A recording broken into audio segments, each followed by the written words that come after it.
बिस्मिल्लाहिर्रहमानिर्रहीम। अस्सलाम वालेकुम फ्रेंड्स, कैसे हैं आप लोग? उम्मीद है सब खैरियत से होंगे। दोस्तों, आज हम बायो फर्टिलाइज़र फेरिमेंटर की कंस्ट्रक्शन के बारे में डिस्कस करेंगे। फेरिमेंटर को आप दो तरीक़ों से बना सकते हैं, एक सीमेंट और ब्रिक वर्क के साथ और दूसरा प्लास्टिक शीट के साथ। सबसे पहले आप ज़मीन में एक गड़ा बनाएं और इसमें एक चीज़ जो है वो सबसे ज़्यादा ज़रूरी जो ध्यान में रखने वाली है वो ये है कि फेरिमेंटर आप एक ऐसी जगह पे बनाएं जहाँ पे आपकी ज़मीन को मैक्सिमम पानी होके गुज़रता हो। इसके बाद हमने इसमें जो आपको सामने नज़र आ रहा है, इसमें हमने फ़र्श नीचे कंक्रीट का बनाया है, फिर इसमें ब्रिक वर्क किया है। ब्रिक वर्क आपके सामने है कि इसमें फिर प्लास्टर किया है हमने, और ये इसकी लेंथ तकरीबन 6 फीट है और इसकी विड्थ जो है वो 4 फीट है और इसकी डेप्थ जो है वो 5 फीट है। तो तकरीबन इसकी जो कैपेसिटी बनती है वो अराउंड 4000 लीटर बनती है। इसमें एक इनलेट है और एक आउटलेट है और दरमियान में हमने एक बैरियर लगाया हुआ है। इसका मकसद सिर्फ ये है कि जब पानी का बहाव फुल हो तो हम इसको जो है ना वो रोक के और फेरिमेंटर के थ्रू लेफ़्ट साइड पे जो आउटलेट है उसके थ्रू पानी को गुजारें। और इसमें सबसे इम्पॉर्टेंट चीज़ ये है कि आपने इसका फ़्लो सिर्फ उतना रखना है कि आपका 10% जो है ना वो ओवरऑल फ़्लो का पानी फेरिमेंटर से होके गुज़रे और बाकी स्ट्रेट जो है ना वो गुज़रता जाए। इससे ये होगा कि आपकी थ्रू आउट जितनी भी आपने फसल जो है वो एरीगेट करनी है वो उसको प्रॉपरली जो है आपका बायो फर्मेंटर का जो बायो फर्टिलाइज़र है वो मिलेगा।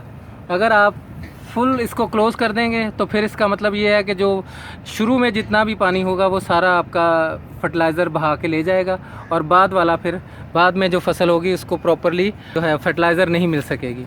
तो इसलिए आपने सबसे इम्पॉर्टेंट चीज़ जो है वो ये ध्यान रखनी है कि आपका फ़्लो 10% फेरिमेंटर से गुज़रे और बाकी 90% जो है वो फ़्लो आपका थ्रू आउट गुज़रना। इसमें एक चीज़ और आपने ध्यान में रखनी है वो ये है कि जो इनलेट है वो आपका थोड़ा डाउन होना चाहिए और जो आउटलेट है वो तकरीबन कोई 6 इंच अप होना चाहिए। उसका फ़ायदा ये होगा कि अगर आपका फ़्लो पानी का अगर आप नहीं मैनेज कर पाते तो वो फ़्लो इनलेट से ज़्यादा जाएगा लेकिन आउटलेट से कम निकलेगा। तो इसमें भी आपको जो है ना वो एक एडवांटेज होगा कि आपकी फर्टिलाइज़र प्रॉपरली थ्रू आउट आपकी इरिगेशन में जाएगा।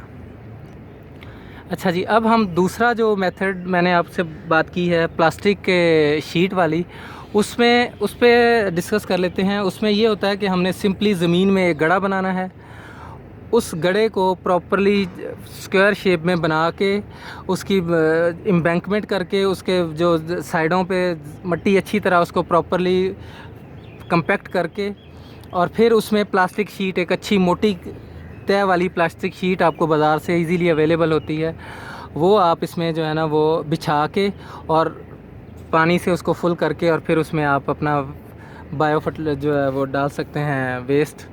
और उसमें भी आपने ये है कि जो इनलेट और आउटलेट पे आप 6 इंच का पाइप वो इस्तेमाल कर सकते हैं, आउटलेट पे भी लगा दें और इनलेट पे भी लगा दें।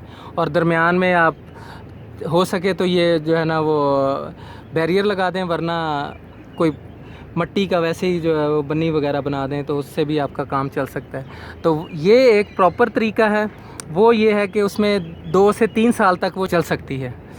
और ये जो हम आपको सामने नज़र आ रहा है ये इसकी लाइफ काफ़ी ज़्यादा है और इसके ऊपर कंस्ट्रक्शन का जो एक्सपेंस आया है वो तकरीबन कोई 30,000 आया है। 2000 इसमें जो है ना वो ईंट लगी है, कोई 4 से 5 सीमेंट के पैक लगे हैं और ये बाकी आपको जो नज़र आ रहे हैं बैरियर ये लगाए हैं। तो ये ओवरऑल कॉस्ट जो है वो हमारी तकरीबन कोई 30,000 के अराउंड आई है।